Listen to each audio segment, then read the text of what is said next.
okay, or otherwise.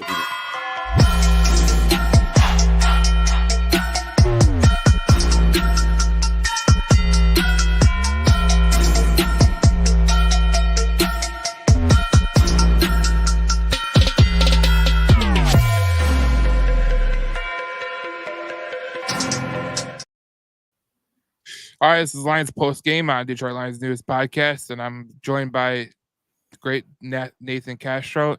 And I had to put him last because he is the ever so great Darcy, the Canadian, you know. Why have to bring that up? Why do you, we're all Lions fans. It's like you discredit him right off the bat. He's Canadian. No, I know. Okay, Joe. Where were you born? Canada, so we're good. Yeah, you were born in Toronto, so that makes you a freaking Canadian. So technically, I'm the only American on the show. So exactly, that's the first time. You're in cowboy country, so you don't count. All right. Yeah, but you know what I rep. Oh yeah, man, that was a rough injury today. I was gonna bring it up, like I was gonna go into something else, but just that kind of takes the wind out of the sails for every one of us. I think because even in the like after when we were talking in like the green room, whatever that was called, it was like, what the hell, man?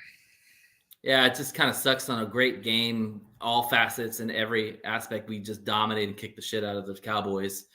For Hutch to go down like that, oh man, talk about the wind just going out of the sails. And here I am. Oh, there. I was like, I was by myself. Like, here I am. You didn't go anywhere. I put it on solo. What do you think, Darcy?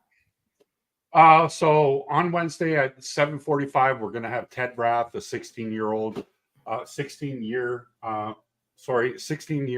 veteran trainer, two-time NFL trainer. He's going to come on the show with Joe Chaff and John Macaroon, and we are going to discuss this injury. It looks to be about 3 months, but we got to look at the infection. It might be a infection like Alex Smith took, which could.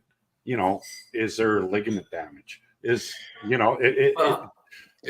does not look good. Explain the infection part. Like I don't understand that. It looked broken. So the infection part is like it's really effing easy. So if you break your fib or your tib, which I've done, and you break it to where your bone punctures your skin, there is a very huge risk of potential infection. Right. We know that with Alex Smith. I mean, Alex Smith, you can go research what he dealt with in terms of why it took him so long to get back on the football field was because of. We're talking worst case scenario. There's nothing certain right with this. No. We're talking about this is like the worst case scenario. Like that's one of the scenarios that you could have. So you're hoping that what happens. So all your hope is that he gets successful surgery because that's what's going to happen. I mean, he's probably going to go through surgery tonight. That's how it's quick it's going to go. Absolutely. Yeah. So is it a break? Was it a break? Did you see the picture? I don't want to see the picture. I saw the one you posted. Yeah, I kind of used my imagination what happened. So lean cracked into it. If you go on Twitter and you just search up Hutchinson, you'll see a bunch of them. Like it's gruesome. Like I don't. You probably remember Kevin Ware. I mean, what is his name? Kevin. I think it's Kevin. Oh, when Ware. he broke his leg for Louisville. Yeah, Louisville. Yeah, that's exactly what it is. Shit. Whenever you break your leg, like people don't understand. Like first of all, he was engaged, and he got hit just like ever so slightly, and that kind of like pushed it to like it just broke something there. And that's the way it goes. And he's going to be done for the year. So I mean, it's just kind of like. I thought it was his knee because he was grabbing at the bottom, and I thought he maybe got caught in the turf. But then they kept saying that it was gruesome and that they don't want to show it. And anytime they say that, that's never a good sign. Well, anytime the sportscasters don't want to show a replay, exactly. That's what I'm saying. Yeah, that's not a good sign. No, it's not a good sign. And it's going to be interesting what Dan Campbell says because that was a horrible.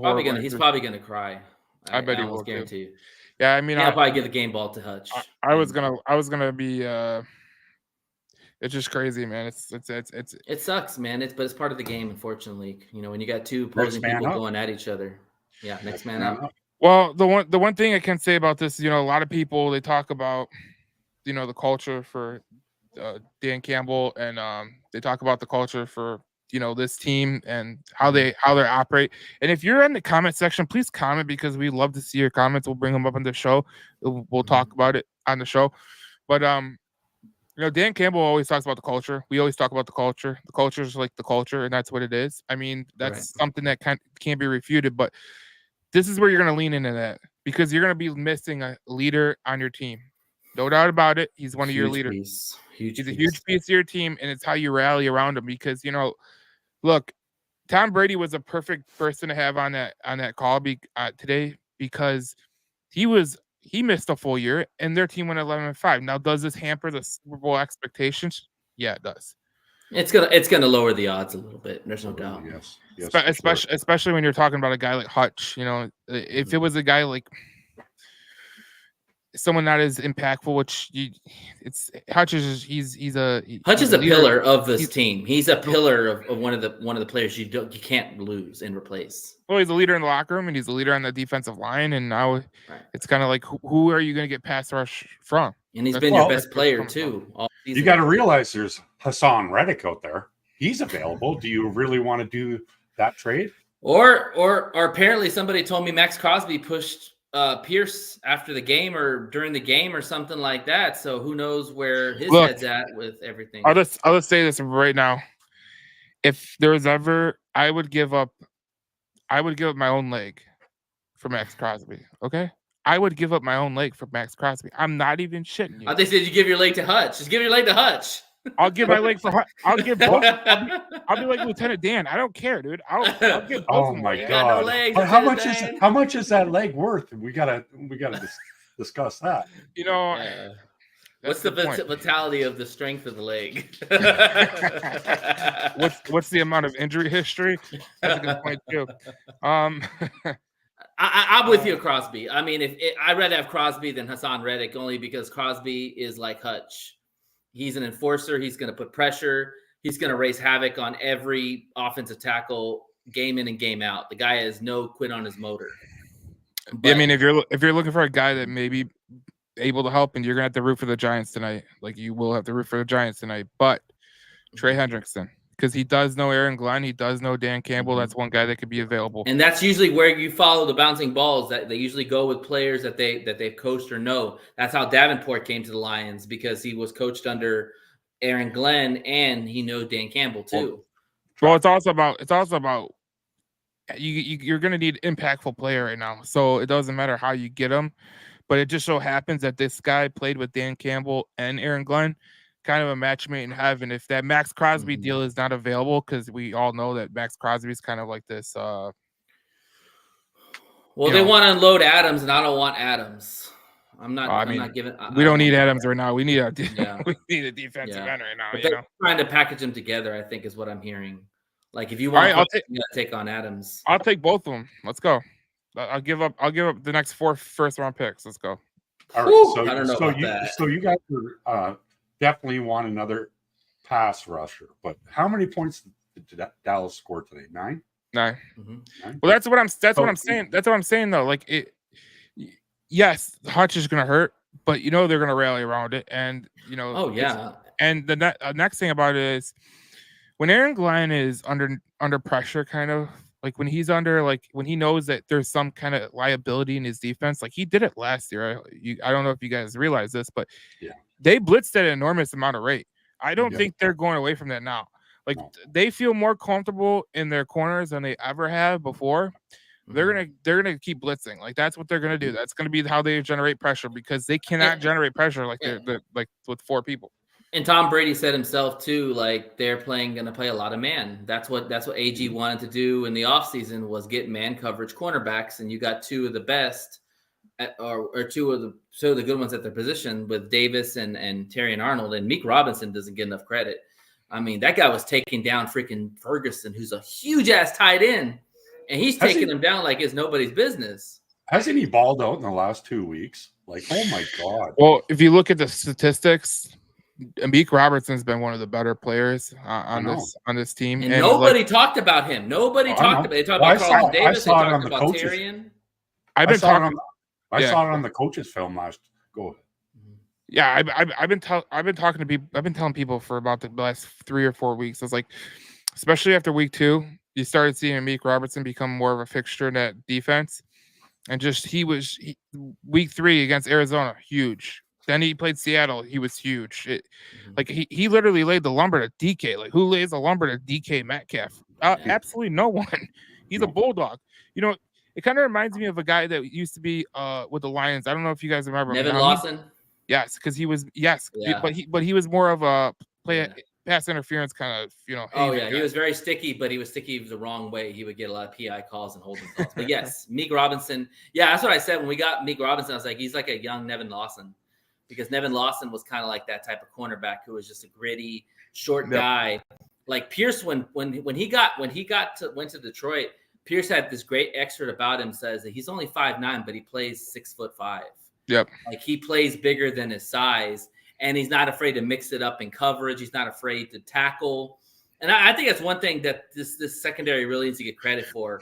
He has some damn good tacklers. Yeah. Like CD can tackle, Terrian can tackle, Meek can tackle, Kirby can tackle, and Brian Branch will just lay the fuck out of you.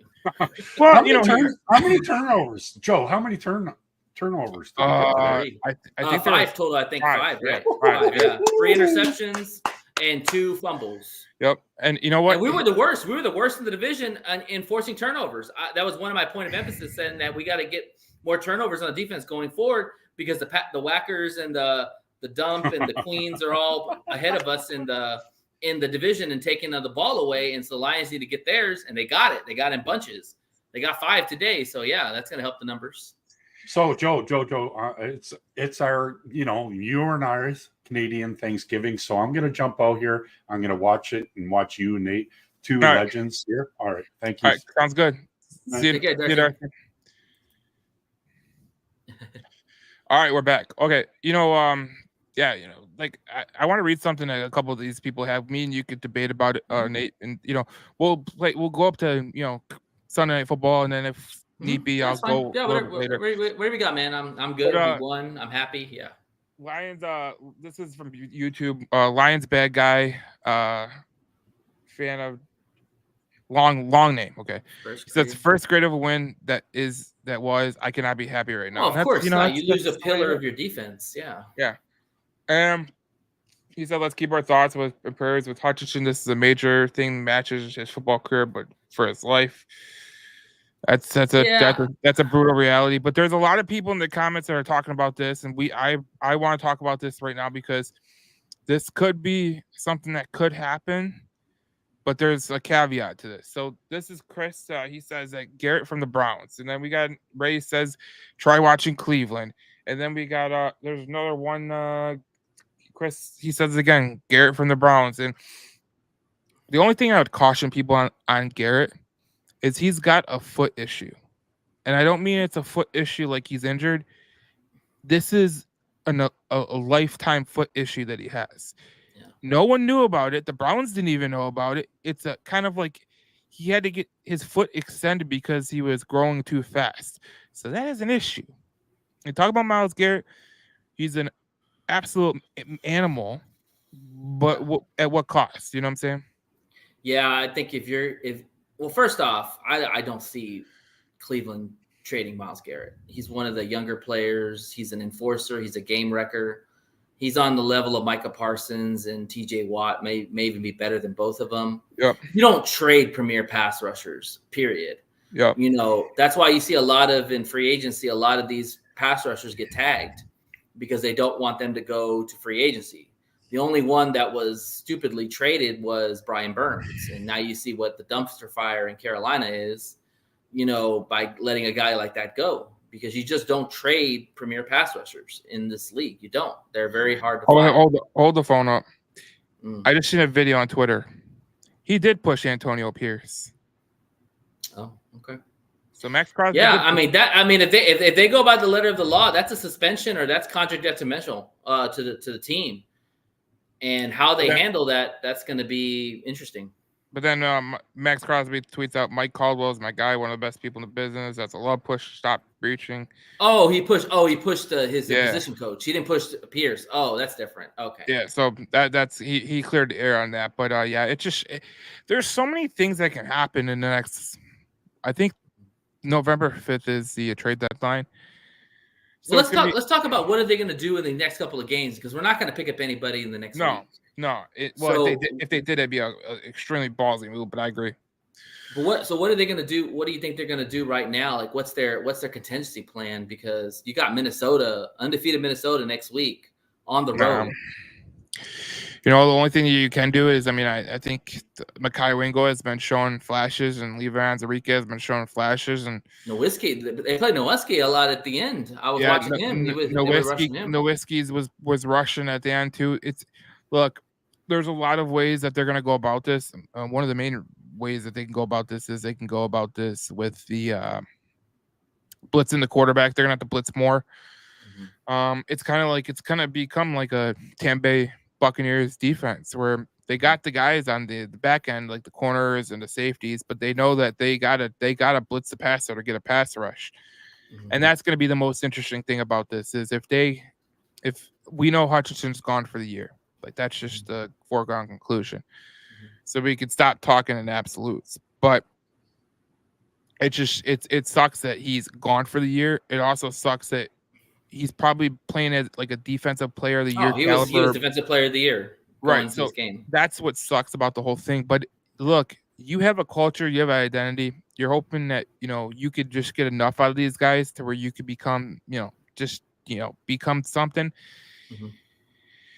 But that's a big hope, and it kind of feels like a loss today, to be honest. When you lose a guy like that, it's like if you lost.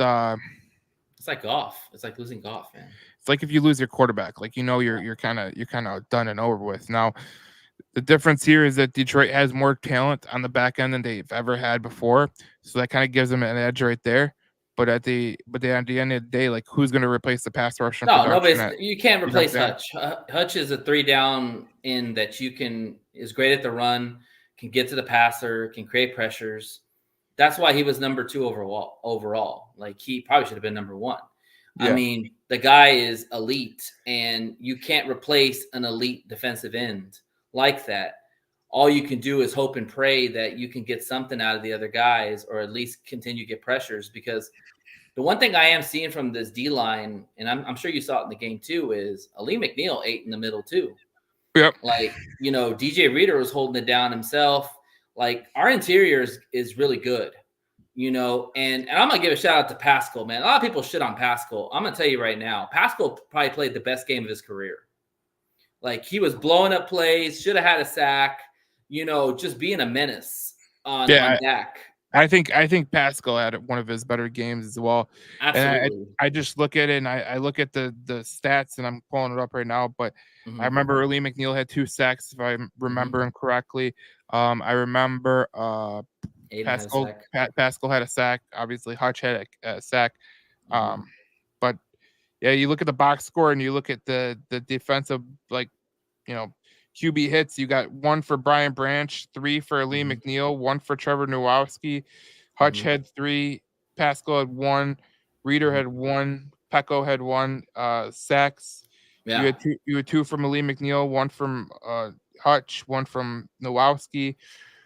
And it's just the Hutch one's a little bit tough to stomach, but we're gonna have to move on without him, and it's sadly that's the way it goes. If I can give one silver lining to this whole Hutch situation, he did what he did best. When he got hurt, he sacked the quarterback. So if that's the last play of the year, it was a sack. So right, he went out and stopped. Adam Schefter is reporting. Well, a lot of beat reporters are reporting as well. But Lions defensive end who was carted off in Aircast will remain in Dallas, so doctors can evaluate his lower leg injury, which is never good. He'll be down for a little while. That's per Lions head coach Dan Campbell. He told reporters, and just reading some of the things that are coming.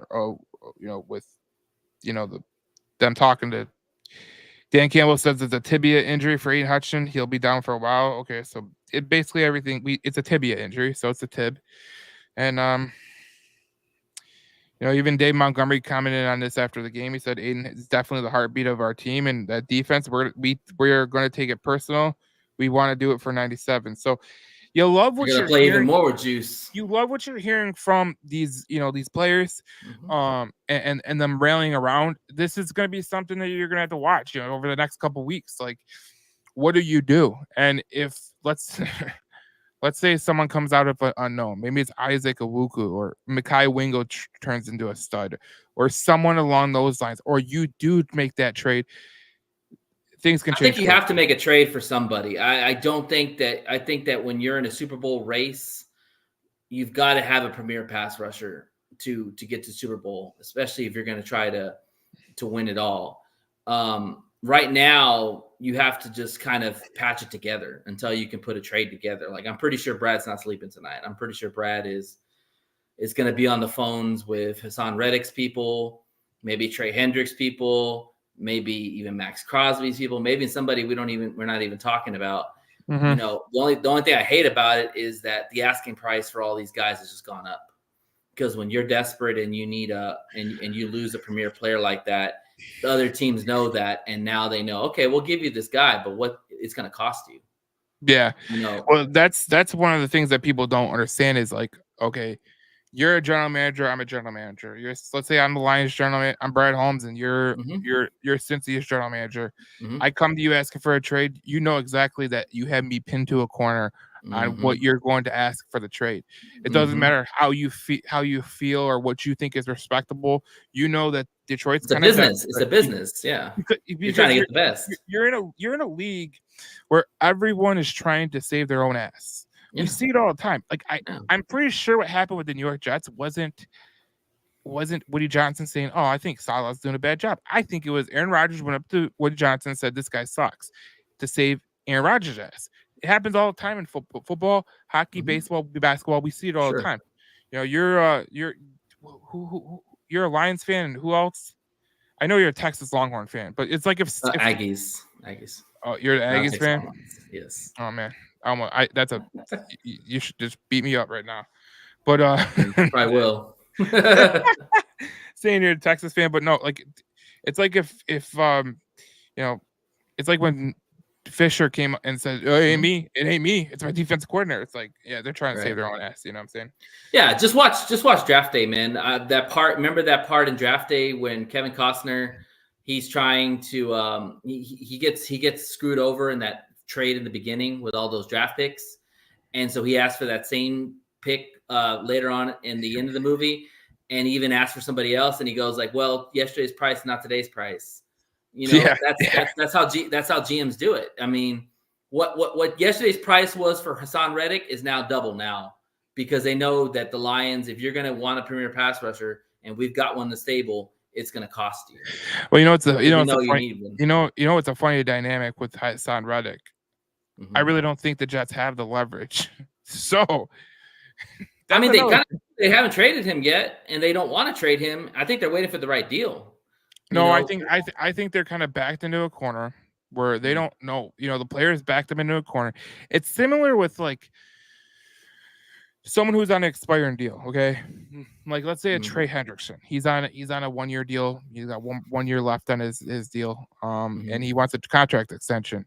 If he goes up to, if someone comes in a trade and they go, yeah, we want Trey Hendrickson, what is he going to do? Oh, well, Hendrickson doesn't want to. We already offered him a contract.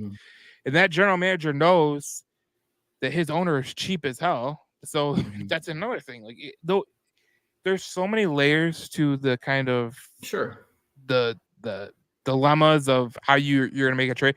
I remember I talked to one guy who was a former general manager in the National Hockey League. It's a National Hockey League, but it still remains the same. He said to the guy, he's like, look, I want this player. And this guy goes, oh, you want that player? Your price? First round pick. He goes, wait, why? He goes, I know you need him. I'm like, exactly. So that's exactly what happened. And that's why GMs are real critical about showing their hands. Yeah. And Brad Holmes is one of those guys that even when the whole world's going to be screaming for Brad Holmes to go get Hassan Reddick, Brad Holmes is going to do whatever he feels is necessary to make this team better. And I'm going to tell you right now, I'll make a prediction. I don't think it'll be anybody that we were talking about. I think they'll maybe go out to the free agent market and bring in a veteran that maybe has some familiarity with the Lions defense, or Aaron Glenn, and they'll just kind of patchwork it together and then maybe see what happens at the trade deadline. All right, I got a name I just thought of. What's up? The Saints are a dumpster fire. We all realize that. Derek Carr is out for a couple. Derek Carr's out for a couple games. Spencer Rattler is in there. And they got a guy that bad.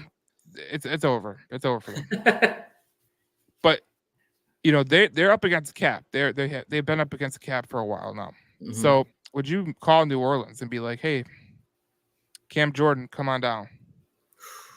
I like Carl Cam Granderson. Jordan. Could you do a deal for Granderson, which is he's the other side defensive end he committed a cheaper price, and Cam Jordan. I don't know about. I'd go for Cam Jordan. Well, I'm saying if you got a package deal, like let's say you go, I want Granderson, I want Jordan, I'll give you a first round pick right now. You doing it for both of those guys for first round? Those guys. I mean, because the way I look at it, like the Lions' first round picks are probably going to be later in the draft, so it's going to be similar to a second round pick. If you had to give up a third round pick, well, you don't even have a third round pick, but that's kind of the dilemma you got. I mean, I definitely give. I mean, here's the thing. Yet in the morning on my show, we talked about this. I hope I didn't jinx it, but we talked about the fact is because everybody's talking about Hassan Reddick. They were talking about Hassan Reddick before this game happened, before the Aiden injury happened, because everybody wants him on this team. And I was like, listen, as long as Aiden is playing, I don't think that the pressure is going to be on Brad to go out and make a move. Even though people think that, oh, Pascal sucks and you just got Aiden, so you need that other end to help you out. I think they were happy with who they had, and like I said, Pascal played really well, and he's really coming into his own. But when you lose a guy like Aiden, now everything's different. Because you're losing not only the best player on your defense, but you're losing one of your pillars of your best players overall. Mm-hmm. And you can't, and we don't have anybody to replace that. Hell, nobody does. If the Steelers lose TJ Watt, which they've lost them for games, they've struggled. Trey Hendricks, as if he's gotten hurt, they struggled. So those are hard to replace. But I do trust Brad to figure out what to do. And I don't think he's going to panic, because you have to understand, and I said this earlier too, that the Lions are getting expensive. Okay? All your big players are making money. Yes, the cap is going to go up. Yes, you just gave Demo a 2-year extension. But you're going to need that draft capital to rebuild your depth, because they're going to come at a cheap rookie deals, and the more cheap players you have, it's not going to hurt you on the cap as much. And so I don't want to take ammo away from Brad. That's all I'm trying to say. Well, here's the thing. It's a do if you don't, and damn if you do, and damn if you don't. Sure, yeah, for sure. It's like, here's the thing. When you're a general manager, I went to the whole scouting school, so I'll give you a little background. Bill Polian, which was a Hall of Fame NFL general manager for the Colts. Yeah, I like Bill Polian. He was part of the teachers. So it was very, very interesting to hear him talk about the specifics of the game. And I will remember this quote, especially now, since we got Hutch that's hurt and everything. There was a year that Dwight Freeney got hurt with the Colts. And he said, screw this. He knew that, a lot of players were going to be expensive going forward. And he knew that, I needed to go get someone right now. And that's least less need. And sometimes you have to make that difficult choice of do I spend capital now or do I go later? And if you believe in yourself as a good general manager, as a good talent evaluator, you'll be like, all right, I can give this first or second round pick for the player I'm getting, and I know that I can nail the 4th and 5th and 6th rounds. That's what you kind of go to. Yeah, for sure. No, I agree with you. And if I could throw one thing else out there too, the Lions put 100 on the Cowboys today, and Aiden had 1 sack all game. Yeah. And yeah, people could say the Cowboys suck and all that, and they're terrible. But I mean, they're still the Cowboys. They still have talent. They still are a decent team. They'll be there at the end of the season. Like I say to people all the time, how many times do you see 47 points scored on an NFL team? How many times? On the road. It doesn't happen often. And how often do you see the difference in the score being so large? Like, if you took away 9 points from the the Cowboys and you took away 9 points from the Detroit Lions, it'd still be 38-0. So that tells you how like disparaging this was for. And also Coach Campbell did say that it is broken tibia. So it is broken tibia that has been confirmed by the Detroit Lions. What's the timetable for that injury? Well, you're gonna get surgery. That's number one because they got to repair it. You're hoping that it didn't break the skin. From whatever I've heard from people, from beat writers, is there was no compound fracture, which means that it was not, going out the skin, which is great. So it wasn't as bad as it could be a lot worse, especially if especially if the bone went out the skin. I always remember, God, who was it? A hockey player. I forget his name. His leg bent in half. It literally bent in half. Somehow he blocked another shot like an idiot. But that's hockey players in general. But they're crazy.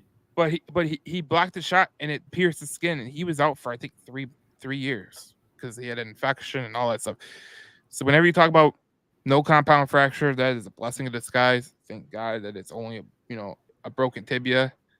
Could be a lot worse. So that's one plus right there. So I have a friend who I guess is watching the presser, and Dan, did he say weeks or did he say months?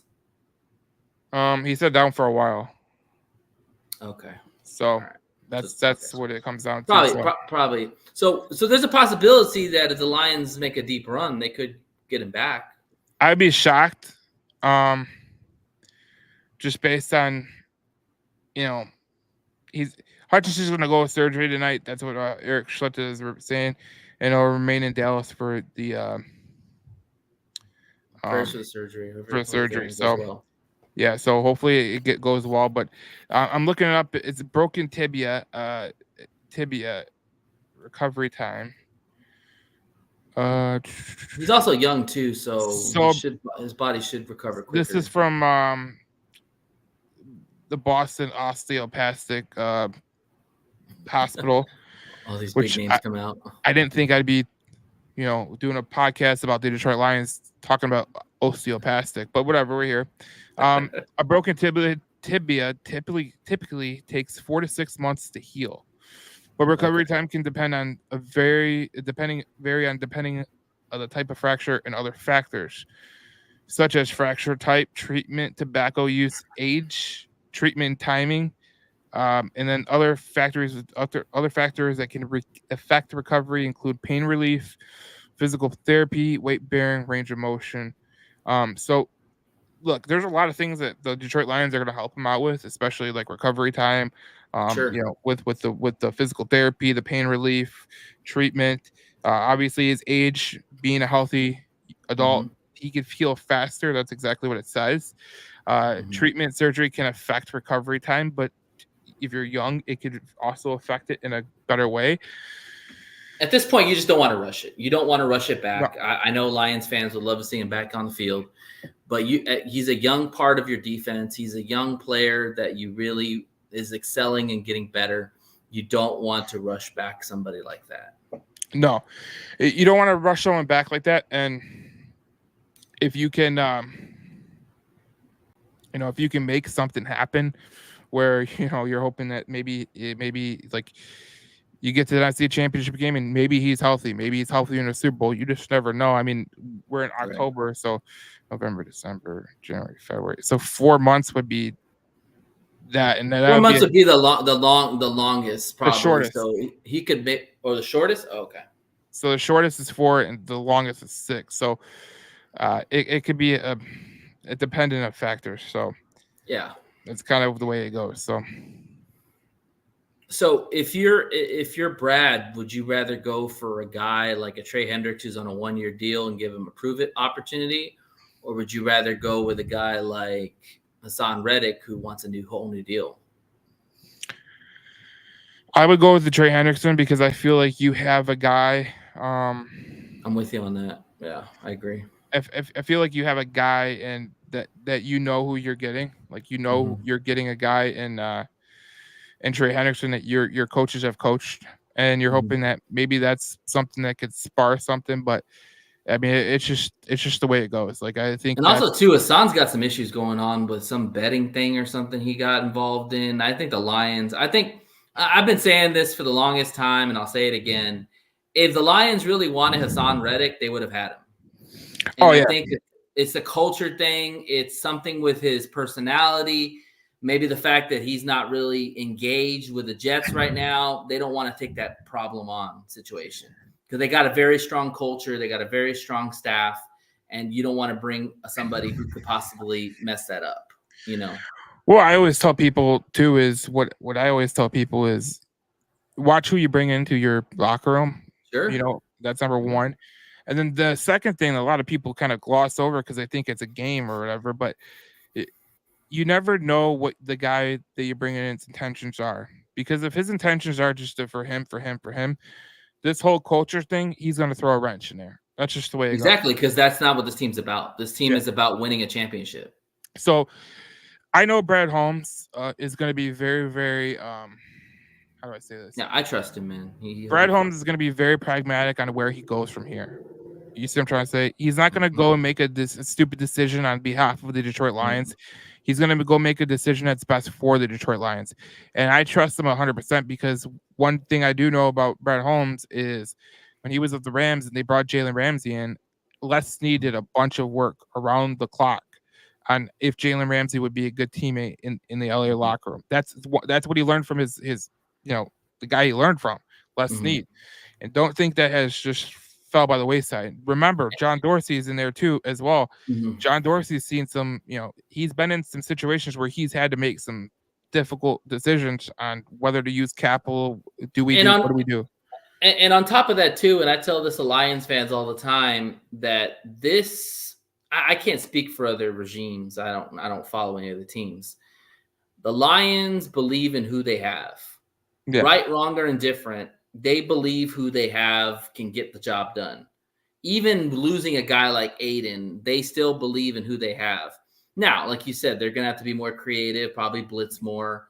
They have AG's going to have to be a little more interesting. It's going to be more interesting how AG dials up his game calls without having Aiden there.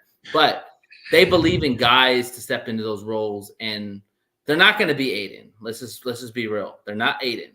But they can bring production in certain levels that could be successful for this defense. Yeah, and I was reading something on Twitter. No, it's a comment. Hold on. Eamon, he says Eamon Doherty, he says Trayvon Walker from Jacksonville. They should be selling. How funny would it be if they traded for a guy who is taken above Aiden Hutchinson? I wouldn't touch that guy. I don't even know what's going on with him. Well, first of all, I think he's in a terrible situation. And if you really want to look at a player who Josh Allen, I'd go for Josh Allen over Walker. That's the kind of guy I was saying. If you're gonna go after someone in Jacksonville, go after the dog. You know what I'm saying? Yeah, if you're throwing a first round pick, if you're dangling a first round pick as an option now, and I think that's what the Lions are having to consider or have a conversation with themselves now, that if you're trying to go get a premier pass rusher, you're gonna have to dangle a first round pick. It's just that simple. Yeah, and Brian Branch said after the game, he says, we knew we had to do it for Hutch. So a lot of people, they're rallying around Hutch. That's a good thing. But the bad thing about it is, it's a brotherhood, man. Hutch is gone. So it's kind of like, you're hoping that this kind of lights a fire in them. But you're kind of like, all right, if it doesn't happen, it doesn't happen. And you're playing the undefeated Vikings next week. So, you got the dub. Let's talk about the dub.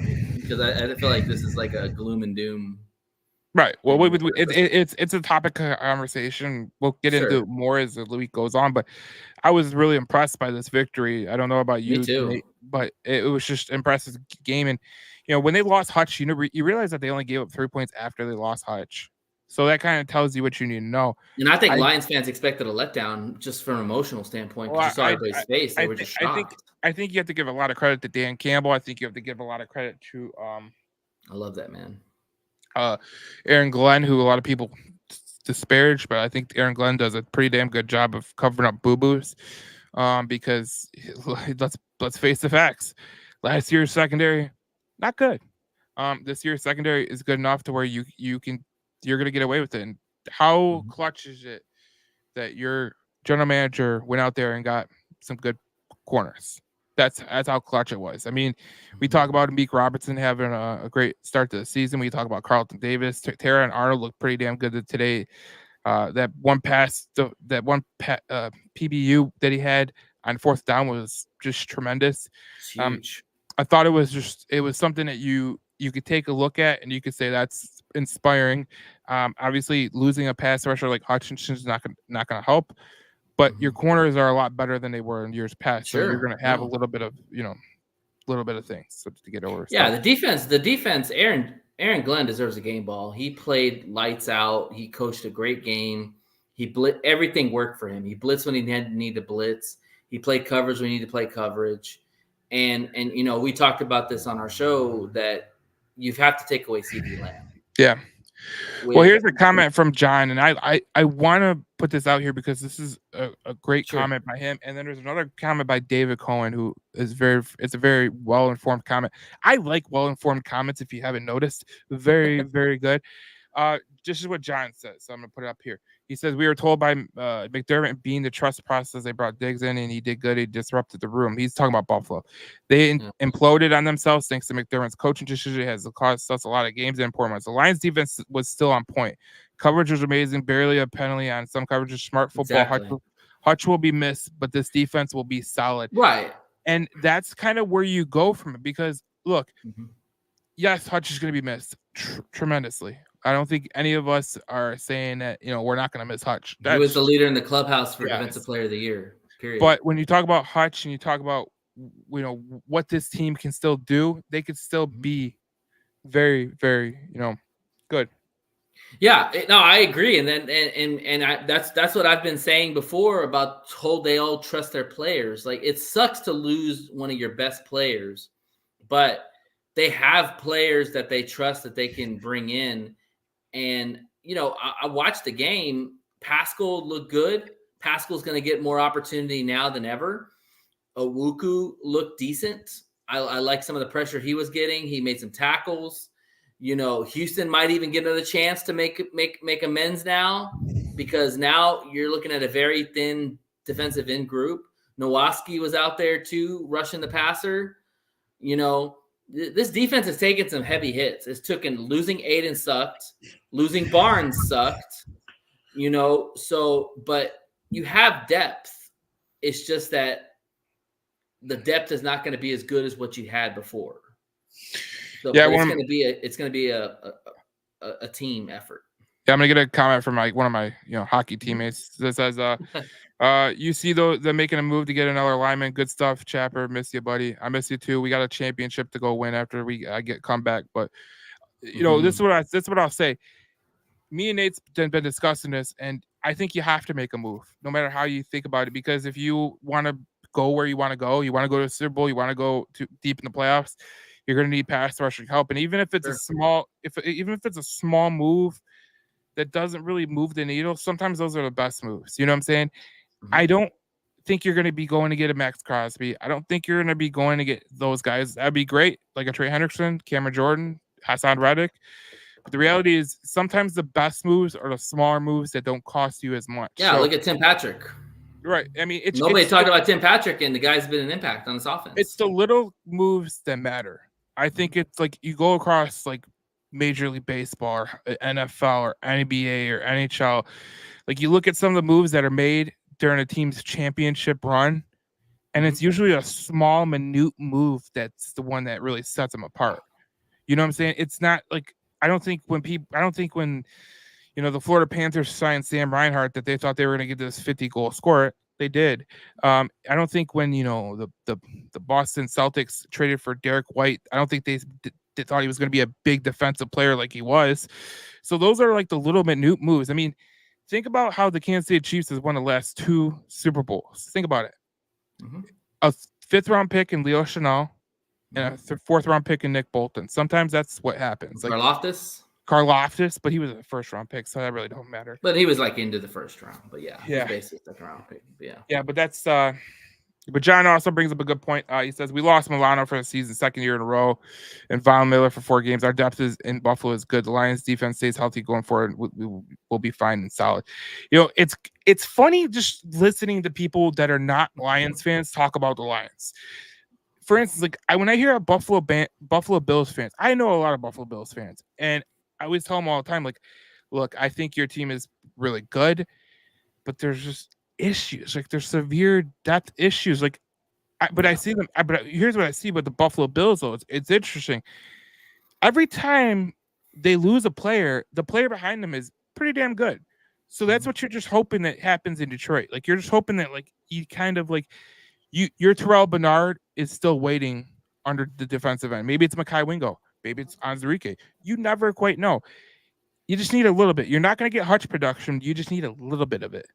Who is there anybody out there in free agency that we could maybe bring in as like a stopgap? I was wondering about that because I think that's where Brad will go first. Let me check right now. Looking at going to trade. Best available free agents. Okay. Joe Burrow just had a 47-yard TD run. Unreal. Anyways, on your edge, you got this is what you got. So this is not a great list. I'm just gonna warn you right now. It's free agency. Shaq Leonard is available as a linebacker, which doesn't help you. Kimiko Toure, Austin Bryant, which the former Hawaiian. Austin Bryant. Randy Gregory. No, I wouldn't touch Gregory. No. Rasheem Green, which I do like Rasheem Green, but whatever. Shane Ray and Justin Hollins. So there's nobody.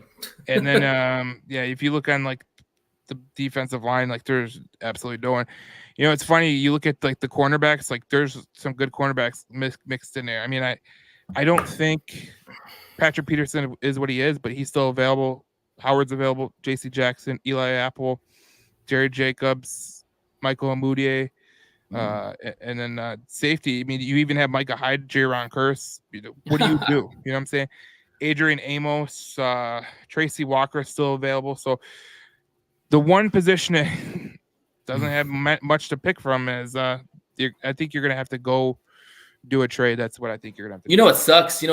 Is actually like losing Kamish, man. Like now more and more that injury just sucks so bad. Because I forgot about him. We lost him for the year. You lost Kamish, you lost Barnes, and you lost Hutch all in 1 year. Like all in 6 weeks. Like all 3 starters. You lost 3 starters and well, I don't think 6 weeks, but let's say 10 weeks you lost 3 starters that are significant impact.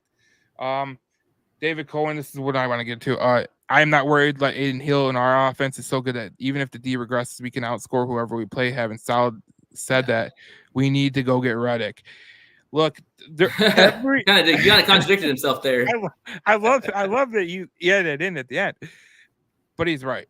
Like the offense can outscore teams, but with that being said, like let's go get someone. Like I think Brad Holmes tonight will be like this.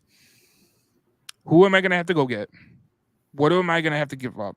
These are all gonna be. He's gonna be talking to Dan on the way home. Like that's just the way it is. Like they're gonna be having a face-to-face meeting with Aaron Glenn, and I'm pretty sure they'll have Sheila Ford in there, and they'll have Rod Wood in there, and they'll have Chris Spielman in there, and they're gonna be talking about what they can do to help this team moving forward. Because anytime you lose a guy like Hutch, that sucks. But anytime you can kind of get better, you're gonna have to make some calls tomorrow, and he's gonna have to make a short list of players that he would go get. And like you look at this NFL standings right now, you know, there's some players on the NFL standings, of teams that are in the bottom half of the league that you're like, okay, let's see what we got. So, you know, in New England, you have Keon White, which I don't think they're going to trade him. Cleveland has Myles Garrett. The Bengals who are playing right now, they have Trey Hendrickson, but they're winning 7-0 right now. Jacksonville has Walker and Josh Allen. Las Vegas has Max Crosby, which I don't think they're going to trade him. New York Giants, they just got Brian Burns, so they're not going to give him up. Chicago won't. Can I say something real quick? Yeah. So this was before the injury, or this was before this game that I said this, and I've been saying this for a while, that even if the Lions were going to make a trade, I don't think that they're going to make it unless it's near the deadline. because when you make it near the deadline, both sides are looking to get rid of somebody or get somebody. And so the leverage game is not as heavy as it would be now if Brad tried to make the trade today or tomorrow. You know, I think that they'll trust who they have right now for this next slew of games. And then as we get closer to the deadline, which we're not that far away, we're probably maybe a couple of weeks away. I think that's when you might heat up. What do you think? Or do you think? No, I think you. I think you. Fire. They go get it now. Here's what I think you do. It's simply put. It's probably the best way to do it because there's a guy that used to be a NHL general manager who I know that he was very. He likes to set the market. So you want to set the market. Here's why you set the market. If you do overpay, that's what's expected through the whole market. You might slow down some trades to go to Chicago or Minnesota or wherever they're going to go. If you wait, it could be like the trade deadline, what happened last year. When you wait, sometimes the trade that you think you're going to make, maybe the Chicago Bears come along and they're like, we'll give you a second-round pick. When you originally had it agreed that you would give them a third-round pick. That's kind of like where it can go. So that's what I kind of see. Like you don't want to wait around. If you think you can get better right now, go get it. Don't wait around, because when you get in that wild west of that trade deadline, things are going to be popping. Just boom, boom, boom, boom, boom. They're going to be popping, and you got to. And the good thing about the Lions is the Lions are in a great position financially. They're in a great position with draft picks. Like they can go a lot of ways if they wanted to. Yeah, I personally would go the route of maybe getting a Trey Hendricks and on a 1-year deal. And Brad's really good about rewarding players that do well, you know, rather than go out and giving Hassan Reddick a whole new deal and then he becomes a head case and then you're stuck with that guy and you're trying to get rid of him just like the Jets are trying to get rid of him. Well, the issue with Hassan Reddick is this: what does he want as a contract? Because that's what you're going to have to do to get him. He wants top dollar. I guarantee you that. What are you going to have to pay? What are you going to have to pay him? And what do you think is suitable to pay him?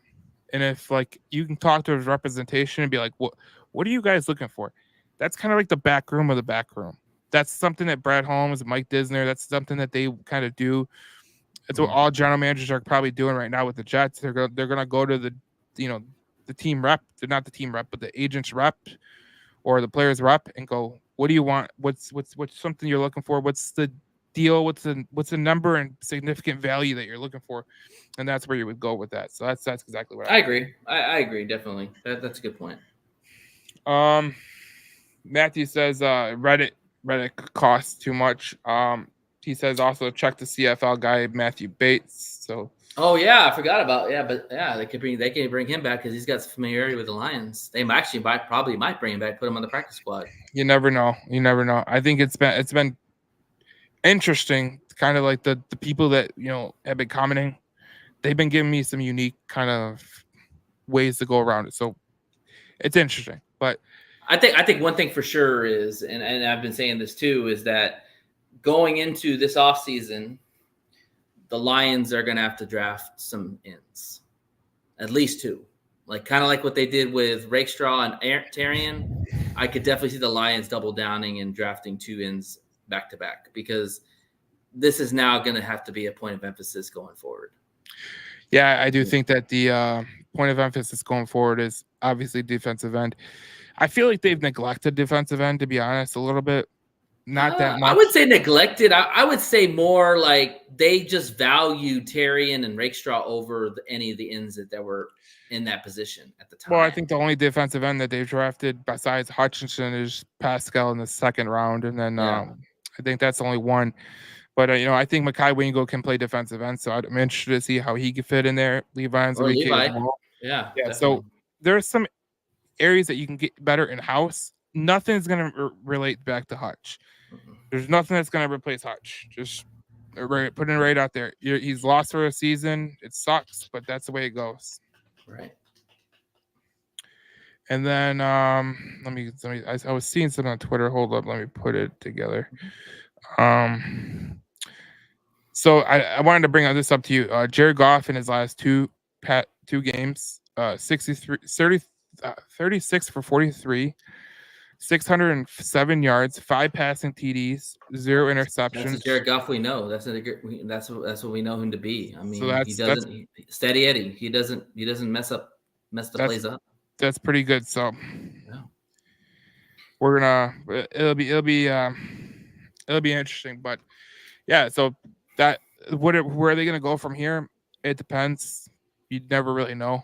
But I think that there's a couple of different ways that they can go, and I don't think that the reality of the situation is sometimes you think that you're gonna, I think Brad Holmes, his first thing is who can replace him in house. So you're gonna start with that, like who's gonna replace Hutchinson in house, which there's no one to replace Hutchinson, but who can replace him to the standard? Well, Pascal's been playing well, so he's gonna get the leg up first. Right. It's going to be interesting how they maneuver that and how it looks, because unfortunately they don't have the bye weeks anymore, so they can't work people in. So that's the issue. I think honestly, if I'm just taking a wild guess, I think that Nowalski very well could be starting opposite of Pascal this next game, because they like Nowalski a lot. And you saw a lot of times where he was on the field rushing the passer. So the interesting thing about that is, do they go to a 3-4? Because you're going to have to kind of revamp your defense if you go to no. Oh, yeah, because he's a Sam. He's a linebacker. So it sucks, because you know who would have been great in this position? Barnes. So yeah. Actually, I was thinking that too. I was like, man, if losing Kamish sucked, but if we hadn't lost Barnes would actually have been a good candidate to rush to fill in that role for Aiden, because he's probably the most athletic player we have on defense on the D line. Well, he's your best guy that can get to the pass rusher before. He does know pass rushing moves. That's the one thing. Derek Barnes came out of Purdue. Well, yeah, I knew that. But when he came out of Purdue, one of the things I loved about Derek Barnes, and I said this after they drafted him, I said he's going to be a stud. Like he's going to be someone that you're going to covet, because he's going to need some time to develop in terms of the way he sees the field and the way. But the one thing you can't say about him is he can get to the passer. He knows a lot of moves, because Purdue put him in this.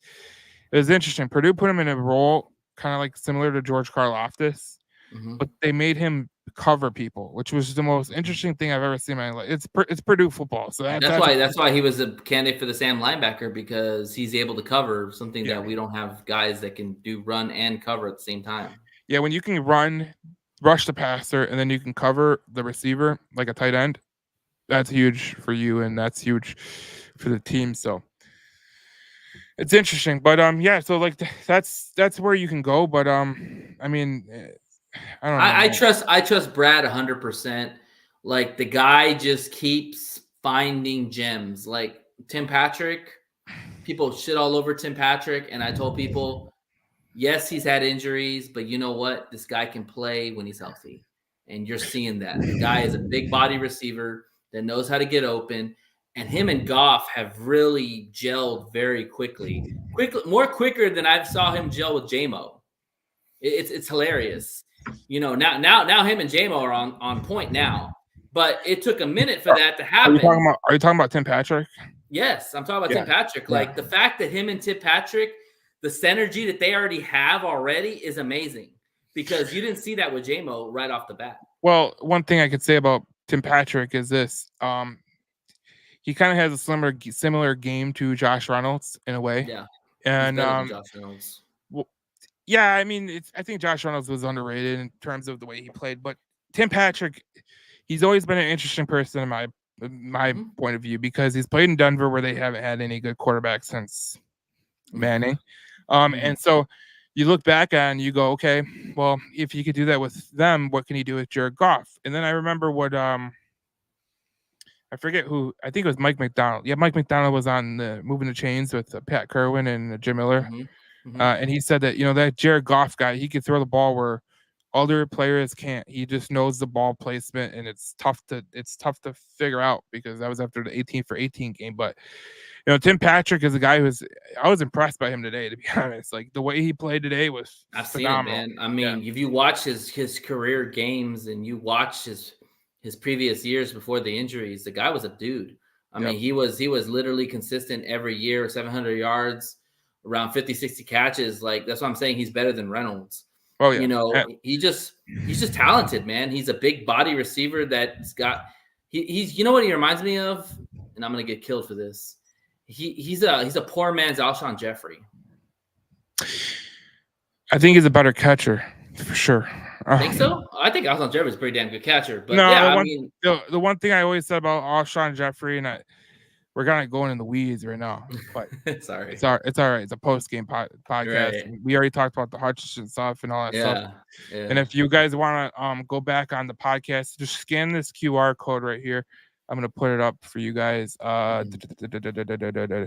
You know what? I don't like when this happens, but anyways, one thing about Alshon Jeffrey that really just annoyed the shit out of me, to be honest, is I had him on my fantasy team for years, and the one thing he did wrong was he would always,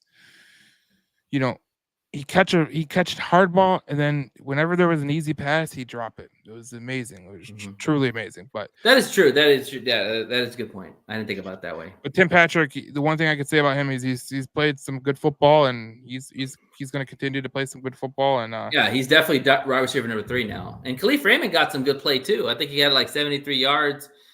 Like, Ben Johnson has been calling 2 masterful games. Like, the last 2 games, like, I have not seen Ben Johnson call these games back to back in a long time. And they're gonna need it. I mean, let's be honest, they're gonna need it now. Like, the offense is gonna have to carry the day again, because the defense. Well, just play complementary football. If the defense can get some stops and the offense can go out and score points.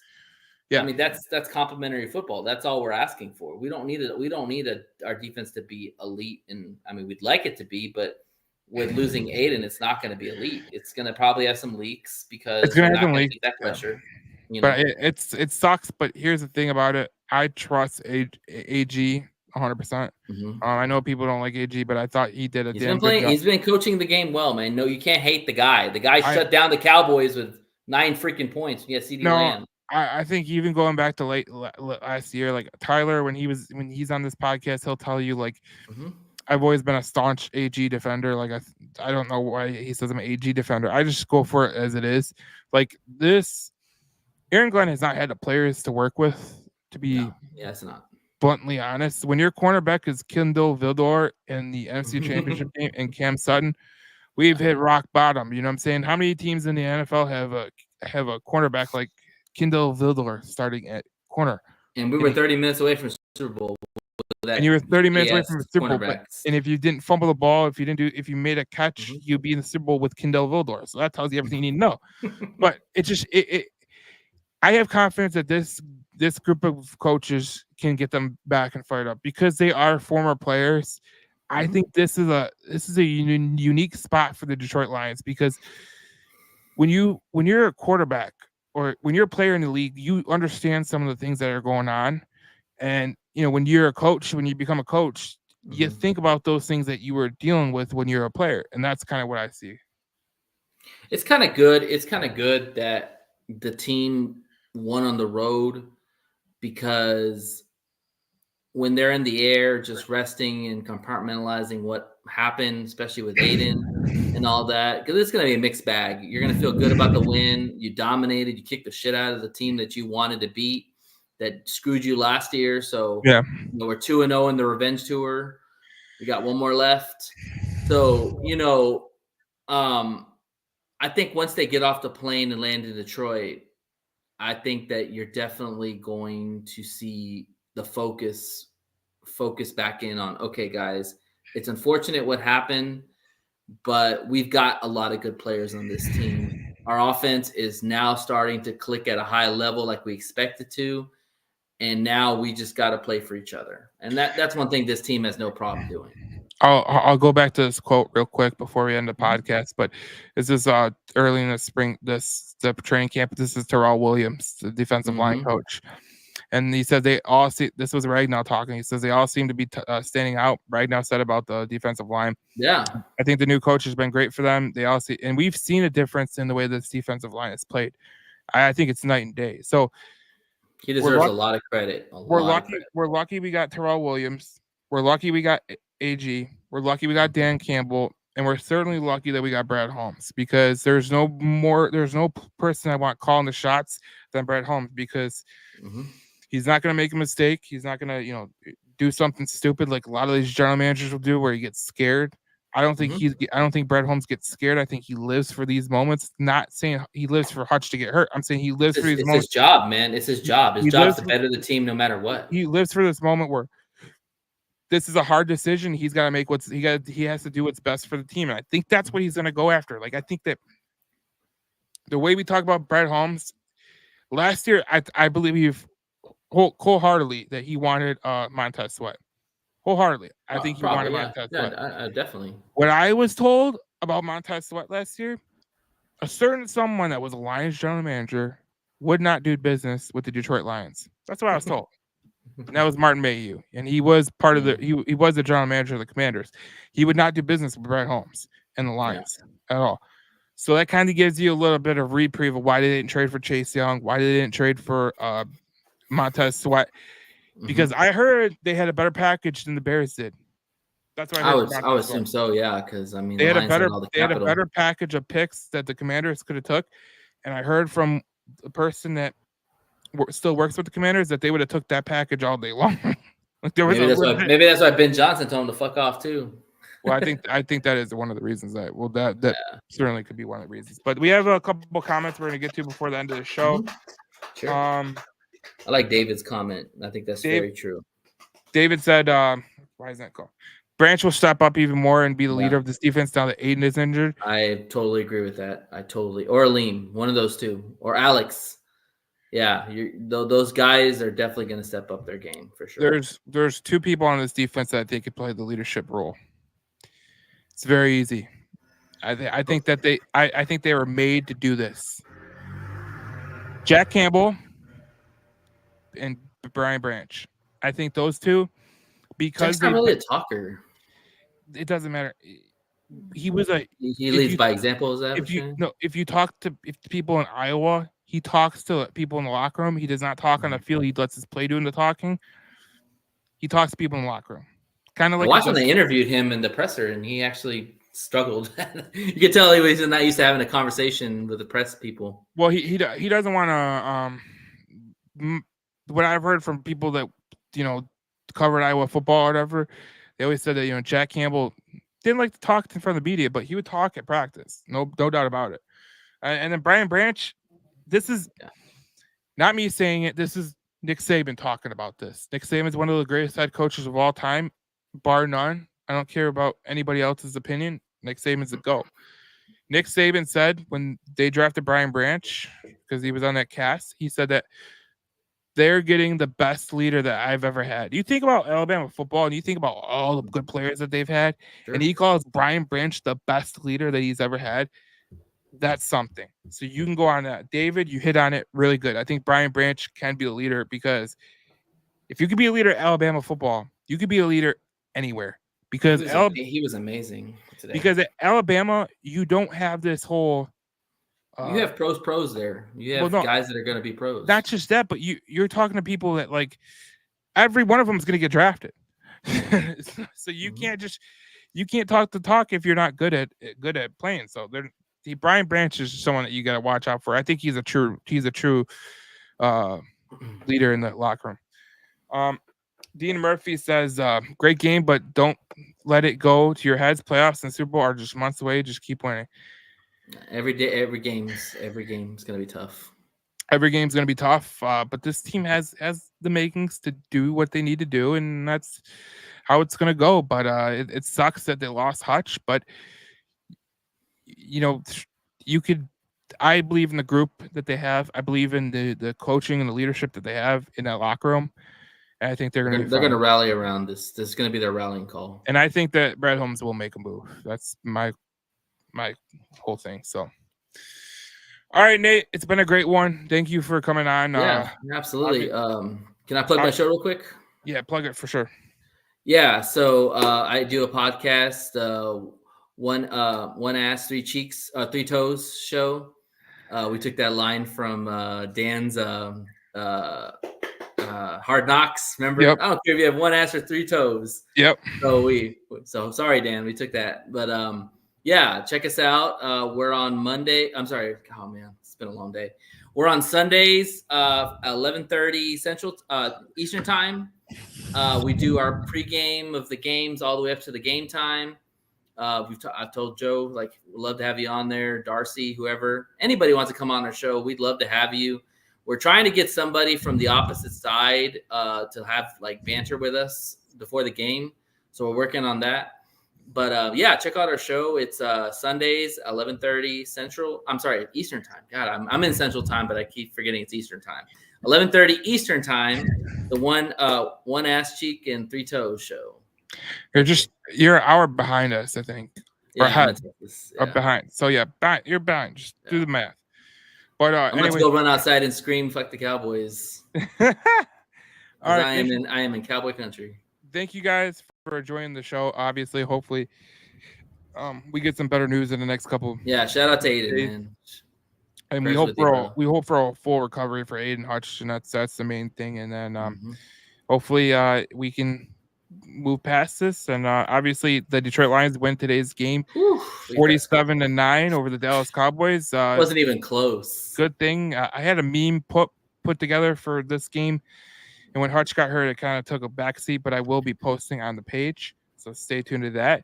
And I will be posting on Twitter too, because I know a lot of people on Twitter like it. So, anyways, we will talk about it. The next Detroit Lions News podcast, I believe Tyler will be there. I'm not sure. We'll figure it out. He's got such a weird schedule, but we'll talk about it on the Detroit Lions News podcast. Thank you guys for joining us, and this will be podcast, so you can go to the podcast page.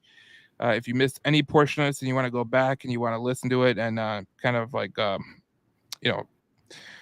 subscribe, rate, review our podcast, you could do that. Thank you for watching. This has been a great episode. There's 69 people still watching, which is a nice number. 68 now. Nice. Good job. Yeah, nice. But we will see you guys in the next podcast. We talk more Detroit Lions football. So thank you, and go Lions.